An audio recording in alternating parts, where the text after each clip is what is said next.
Baik, selamat pagi rekan-rekan mahasiswa kelas 1 AB dan AP. Hari ini saya akan coba menjelaskan tentang normalisasi ya. Sebelum saya bahas tentang normalisasi, mari kita lihat salah satu DBMS Microsoft Office Access yang ada di monitor ini.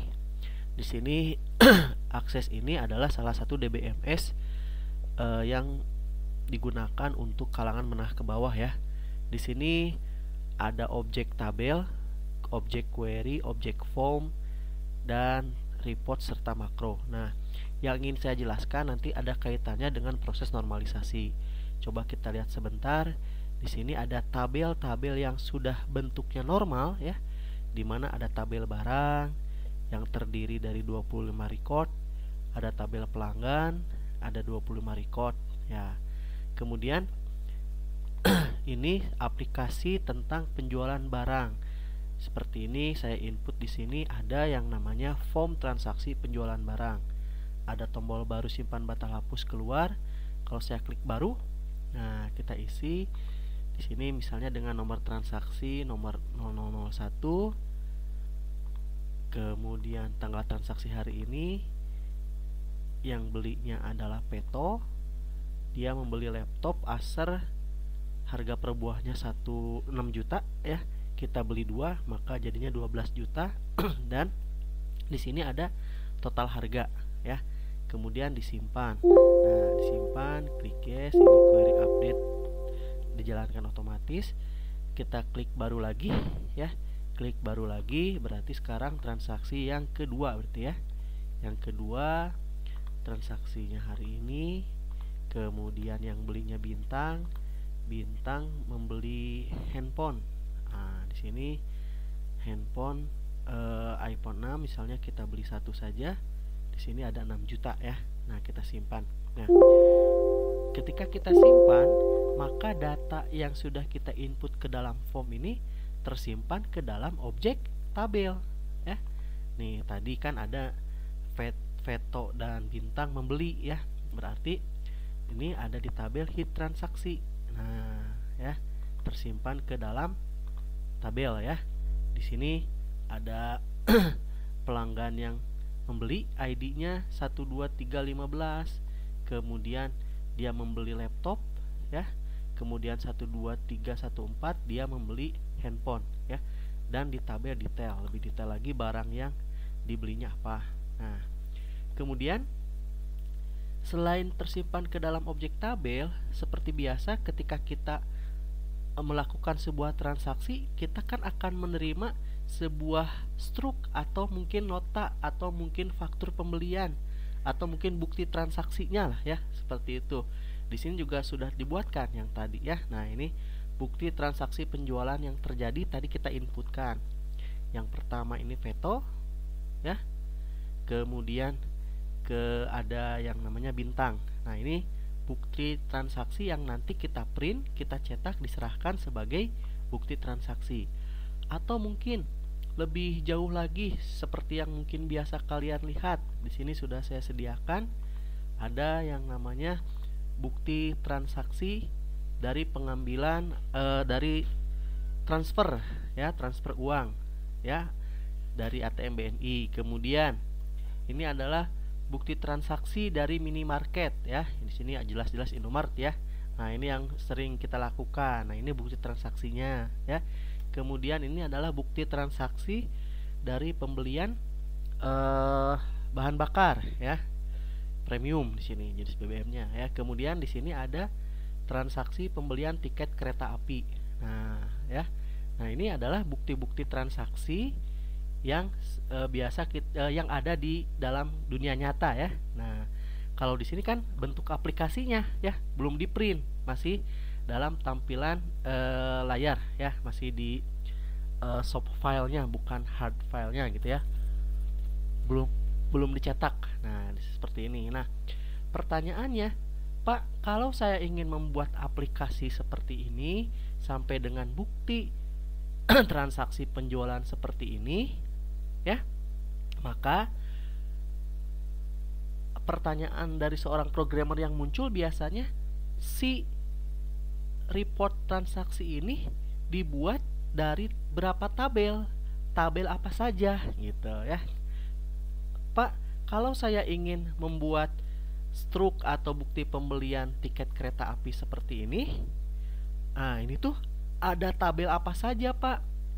Ada berapa tabel Pak? Nah muncul pertanyaan seperti itu untuk seorang programmer. Nah maka sebagai sistem analis atau lebih dikenal dengan database administrator harus mengenal tahapan atau proses yang namanya normalisasi. Nah ini ya kaitannya dengan normalisasi ya.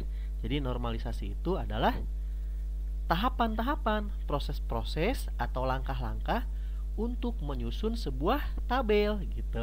Nanti ya kesimpulannya itu ya, kesimpulannya adalah normalisasi itu adalah tahapan-tahapan, proses atau langkah-langkah untuk membentuk sebuah tabel relasi. Hasil akhirnya seperti apa? Nanti hasil akhirnya berupa tabel, tabel barang. Di sini kan ada tabel barang, tabel pelanggan, tabel hit transaksi, tabel detail, termasuk di dalam relasinya seperti apa, seperti ini ya. Nah, oke. Kita lihat dulu penjelasan teorinya, nanti kita akan pelajari tahapan-tahapannya. Nah, ya. Oke. Wah, ini sama nih ya. Ada faktur order produksi barang. Di sini ada kursi tamu, meja makan, sofa pojok. Yang beli adalah customernya namanya Indosari ya.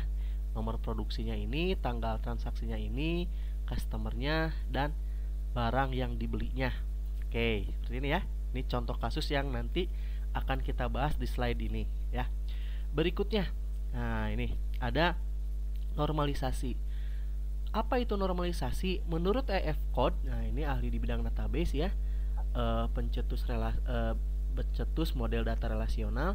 Ini normalisasi ini digunakan untuk membuat struktur tabel atau relasi di dalam basis data untuk mengurangi ketidakefisienan atau kemubaziran data dan memberikan panduan yang sangat membantu bagi pengembang aplikasi untuk mencegah penciptaan struktur tabel yang tidak efisien. Nah, ya. Di sini ada kata-kata efisien, ya. Nah, efisien itu kan berarti dari segi di sini segi penyimpanan datanya mungkin ya. Nah, karena di sini kemubaziran ini mengakibatkan nanti kalau kita tidak bisa membuat tahapan normalisasi yang betul, maka nanti akan ada redundansi data.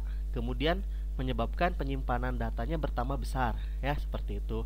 Maka di sini tujuannya adalah memberikan panduan yang sangat membantu bagi pengembang aplikasi. Tadi di awal saya jelaskan, mempermudah seorang programmer untuk membuat aplikasi, tabelnya apa saja gitu kan ya. Nah, hasil akhirnya tadi penciptaan struktur tabel. Nah, ya, bagaimana pastinya diharapkan efisien ya. Kemudian menurut Krohnke, di sini normalisasi sebagai sebuah proses. Nah, ini ya, bisa proses, bisa tahapan, bisa langkah-langkah gitu ya, untuk mengubah suatu relasi yang memiliki masalah tertentu ke dalam dua buah relasi atau lebih yang tidak memiliki masalah tersebut, anomali. Nah, anomali itu apa, Pak? Anomali itu ketidakjelasan ya. Misalnya tadi di sini saya munculkan. Nah, di sini kan ada tombol baru simpan batal hapus keluar ya, tombol baru simpan batal hapus. Nah, atau misalnya di sini insert dan update ya, insert update. Nah, kalau saya klik baru mengisi record yang baru, ketika klik tombol simpan, record mana yang diupdate, record mana yang dikurangi gitu kan ya. Atau hapus misalnya delete, record mana yang dihapus di dalam tabel apa.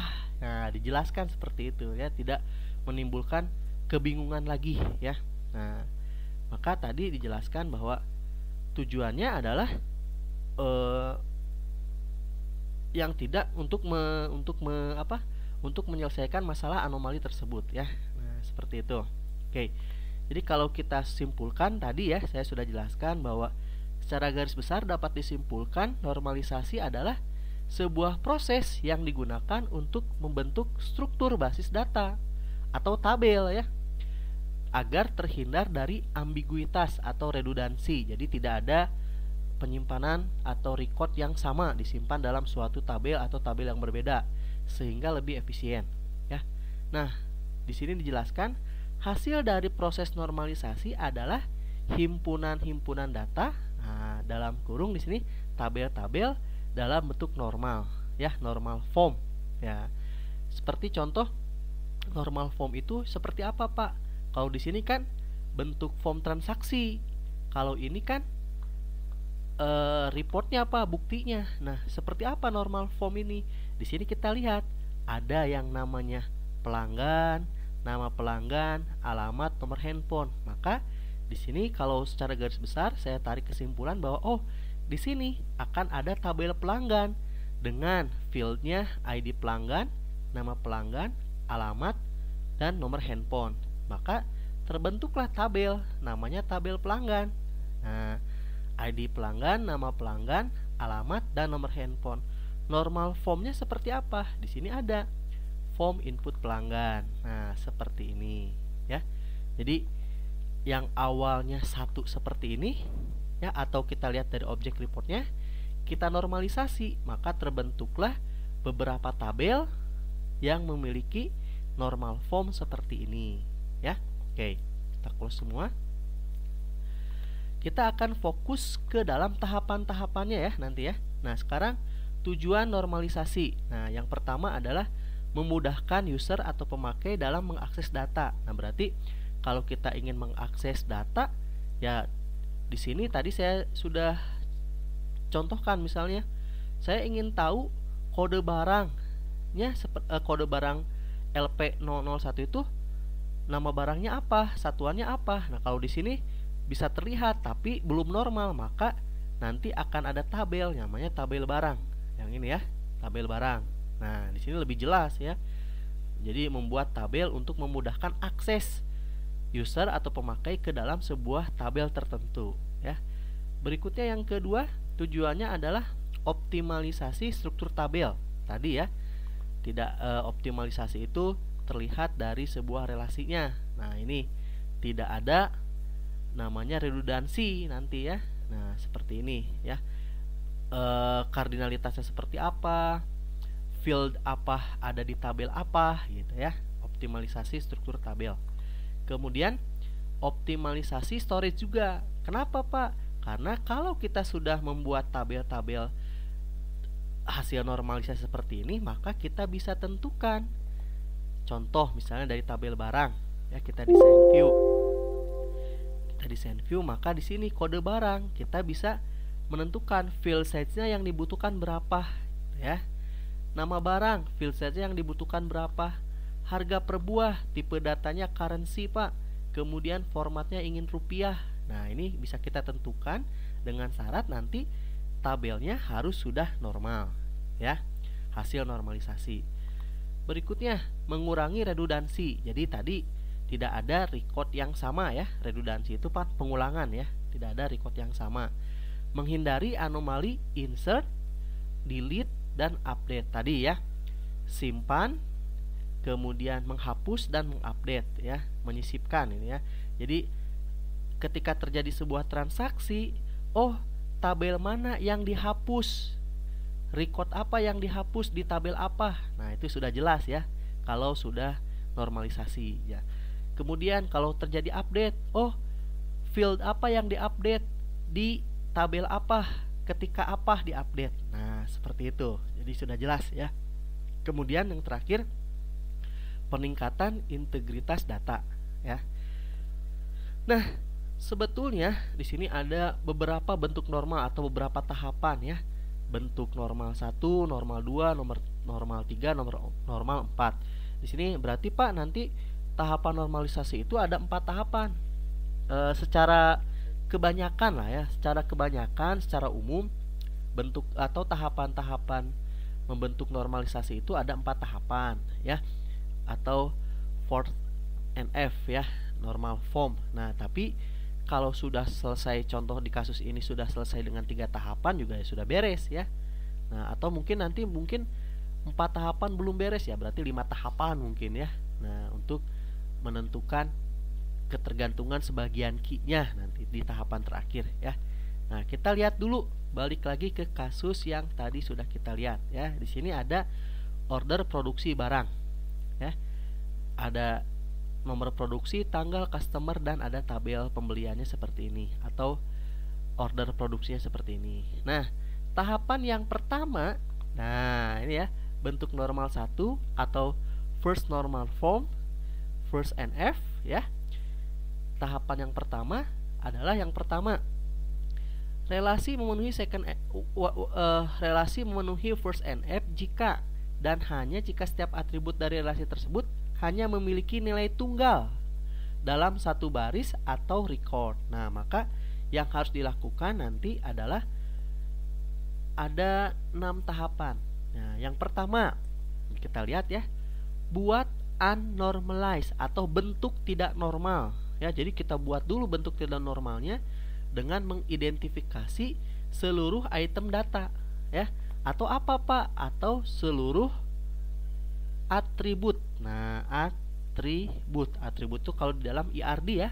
Nah, atau kalau di dalam pemrogramannya fieldnya atau kolomnya. Lebih enak atribut lah ya, atribut atau fieldnya.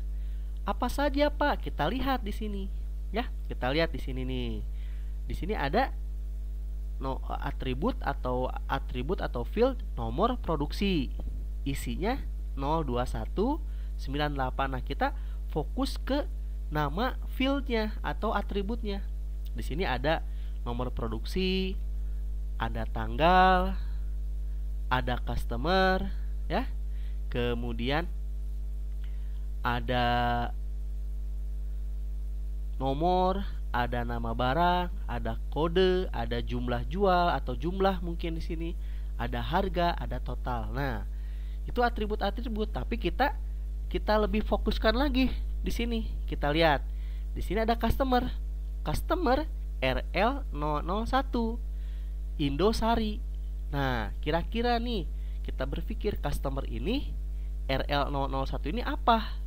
Customer ini Indosari ini apa? Nah, maka kita beri saja misalnya di sini dengan nama kode customer ya. Kode customer RL001, nama customer Indosari. Nah, gitu ya. Jadi mengidentifikasi gitu tugasnya ya. Di sini ada RL001. Apa Pak RL001 itu? Ya mungkin kode customernya ya. Indosari adalah nama customernya. Maka tadi kita buat bentuk normal, bentuk tidak normalnya dengan mengidentifikasi seluruh item data ya. Seluruh item data. Nah, maka di sini kita hasilnya seperti ini. Nah, di sini ya, bentuk tidak normalnya. Tuliskan semua, nomor produksi, tanggal, kode customer, nama customer, kode barang, nama barang, jumlah, tulis semua, harga, total, dan total all ya. Dapat dari mana? Ya ini tadi ya. Nah, ini ya, nomor produksi, tanggal, kode customer, nama customer, nomor, nama, kode, jumlah, harga, total, dan total all. Di sini ya. Jadi tulis semua ya. Tulis semua seperti ini, ditulis semua ya. Kemudian langkah yang kedua, tentukan primary key dari relasi tersebut. Tentukan primary key dari tabel tersebut. Primary key itu kan kita tahu atribut atau field yang bisa mengidentifikasi field yang lain secara unik. Nah, biasanya ada di atas dan di awal ditulisnya. Kalau di sini kan nomor produksi ya, berarti di sini nomor produksi. Kita lihat di sini. Nah, nomor produksi di sini ya. Kemudian, Pak, kenapa di sini ada kode barang? Kode barang ya. Nah, karena kode barang ini bisa mengidentifikasi nama barang, harga ya dengan unik. Maka tuliskan dengan simbol seperti ini. Nah, ini simbolnya ya. Simbol crash ya. Simbol number primary key seperti ini. Nah, ini primary key-nya ya. Oke. Ini primary key-nya. Yang ketiga apa Pak? Yang ketiga adalah memisahkan grup berulang. Nah, tentukan grup berulang. Apa sih Pak grup berulang? Grup berulang itu adalah atribut atau item data yang memiliki nilai lebih dari satu dalam satu baris atau record. Mana grup berulang? Ini nih. Nih. Nomor, nama barang, kode, jumlah, harga, total, ya. Nah, ini kan grup berulang. Kenapa grup berulang? Karena nilainya ada lebih dari satu. Ada 3 Pak. 1, 2, 3. 1 kursi tamu, 2 meja makan, 3 sofa pojok. Nah, ini atribut nomor, nama barang, kode barang, jumlah, harga, dan total ini dipisahkan. Maka nanti dari tahapan ketiga ini, yaitu menentukan grup berulang dan dipisahkan, kemudian menentukan key-nya, maka terbentuklah seperti ini, ya. Nah, ini grup berulang, ya. Dipisahkan. Nah, dipisahkan kode barang, ya, nama barang, jumlah, harga, ya. Di sini ada yang hilang. Apa Pak? Nomor. Kenapa nomor hilang? Karena di sini beranggapan kalau nomor itu nomor produksi, ya. Nah, ini nomor produksi. Nomor produksi ini di sini ditulis ulang nomor produksi di sini, ya. Ini kode dilengkapi lagi jadi kode barang, ya. Jadi ini maksudnya adalah nomor produksi, ini kode barang, ya. Nah, maka di sini dipisahkan grup berulangnya. Nomor produksi, kode barang, nama barang, jumlah, dan harga. Karena ini yang berulang-ulang, ya. Kalau yang ini kan munculnya cuma satu kali gitu. Tanggal, kode customer, nama customer muncul cuma satu kali di sini saja. Tanggalnya, kode customernya, dan nama customernya. Sedangkan nomor produksi, kode barang, nama barang, jumlah, dan harga itu muncul 3 kali. Berarti dipisahkan seperti ini, yaitu grup berulang. Berikutnya, yang keempat adalah tentukan key dari grup berulang, ya. Gampang, ya. Tinggal kita tadi tambahkan saja ini nomor produksi dan kode barang, ya. Ini kan nomor produksi ini bisa mengidentifikasi semuanya, sedangkan nama barang, harga ini kita identifikasi dengan field kode barang, ya. Nah, jadi kita pisahkan grup berulang seperti ini. Berikutnya, langkah berikutnya adalah coret derived atribut atau derivatif atribut, ya. Atribut yang nilainya bisa dihasilkan dari atribut yang lain, ya. Ini bisa dicoret, bisa diabaikan. Nah, ya. Gitu, ya. Nah, di sini, ya. Maka kita lihat atribut yang nilainya bisa dihasilkan dari atribut yang lain. Atribut apa sih, Pak? Lihat. Di sini ada total. Total ini adalah hasil perkalian dari jumlah dikali harga. Maka misalnya jumlah jualnya atau jumlahnya 2, harganya 2.000 jadi 4.000. Nah, maka di sini ini dihasilkan dari field jumlah dan harga. Maka total ini derivatif atribut. Maka bisa kita abaikan atau kita coret. Total all juga sama. Hasil dari sum atau penjumlahan dari total. 4.000, 3.000, 15.000 jadi 22.000. Ini juga hasil penambahan, maka bisa kita coret, ya. Maka di sini, nah, coret derivatif atribut. Maka di sini kita coret totalnya, ya, dan total all-nya dicoret. Yang terakhir adalah pisahkan grup berulang menjadi suatu relasi yang baru dengan membawa key atribut dari relasi awal. Nah, maka kita pisahkan seperti ini, ya. Nah, seperti ini kita pisahkan, ya. Jadi tadi kode barang, nama barang, jumlah harga, ini grup berulang, kita pisahkan setelah mencoret total dan total all, ya. Oke.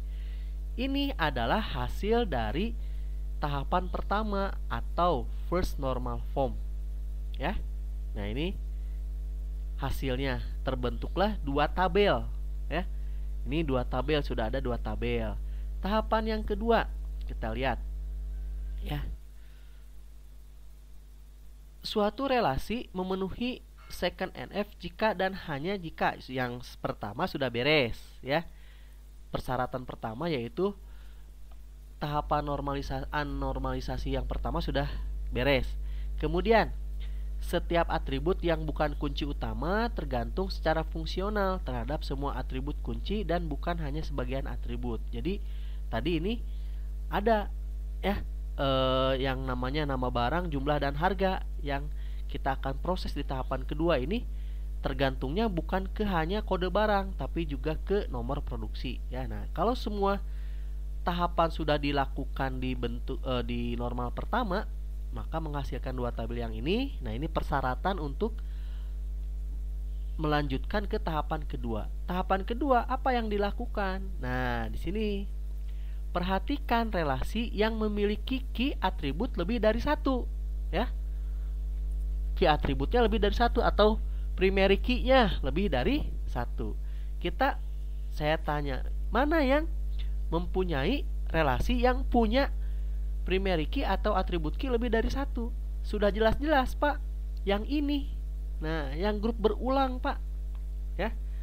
Yang grup berulang yang ini. Ada berapa primary key atau atribut key? Ada dua, Pak. Nomor produksi dan kode barang. Gitu kan ya?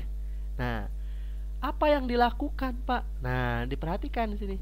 Pisahkan atribut-atribut yang tergantung hanya pada sebagian atau salah satu key bersama dengan atribut key atau primary key. Pengidentifikasi atribut tersebut menjadi suatu relasi yang baru. Oh, gampang, Pak.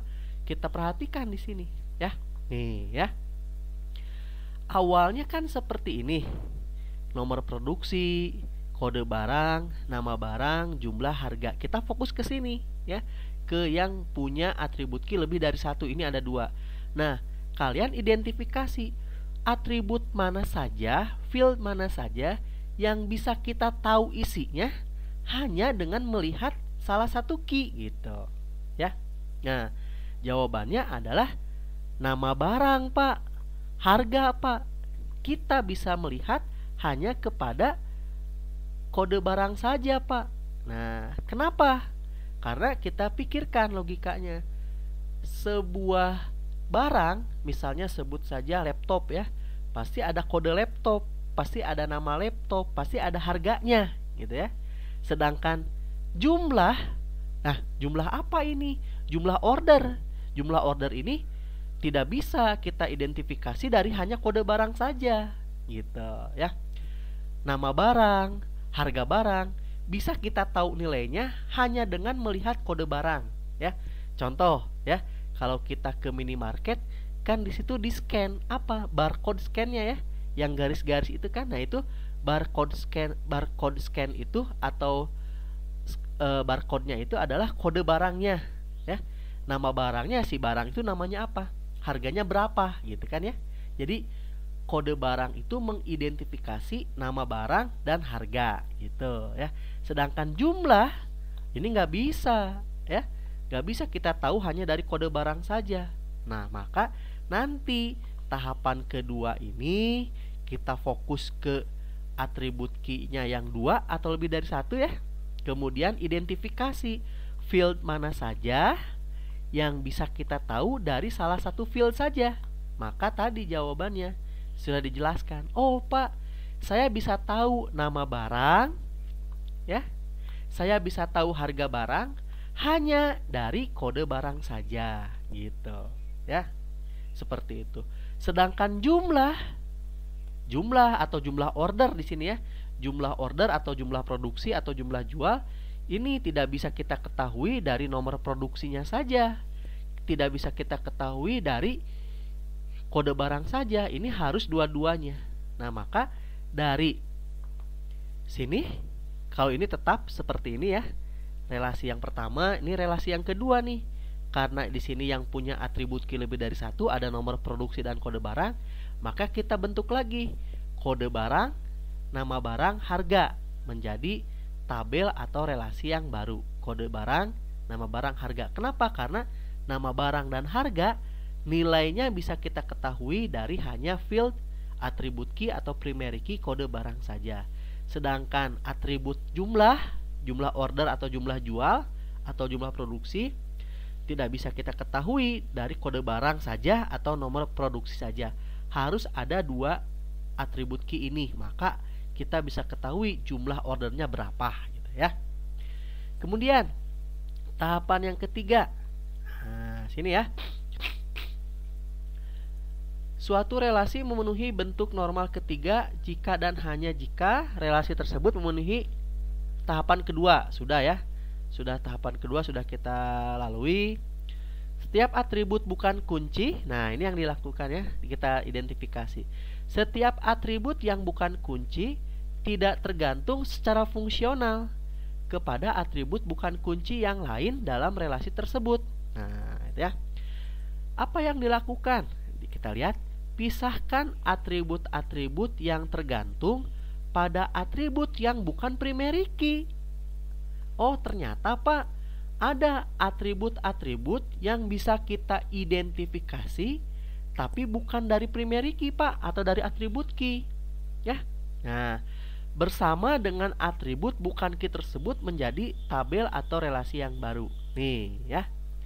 Kita lihat di sini. Ya, kira-kira kelas 1 AB dan AP nih ya. Ini sudah ya. Sekarang kita fokus ke atas nih ya. Kira-kira field mana atau atribut mana yang bisa kita ketahui nilainya tapi bukan dari atribut key gitu. Oh Pak, tadi di sini ada ya yang namanya kode customer. Nah, ini kode customer. Dari kode customer ini kita bisa tahu nama customernya siapa Pak gitu. Nah, maka di sini kita lihat. Nah, ini ya. Kode customer di sini atribut key bukan? Bukan Pak, belum ya. Nama customer bukan, berarti kita bisa mengetahui nilai dari nama customer ini dari kode customer. Nah, maka kode customer dan nama customer ini dibuat menjadi tabel atau relasi yang baru. Maka hasilnya seperti ini. Nah, kode customer dan nama customer ya. Oke, seperti itu ya. Jadi di sini nomor produksi, tanggal, kode customer. Kode customer, nama customer. Nomor produksi kode barang, jumlah jual.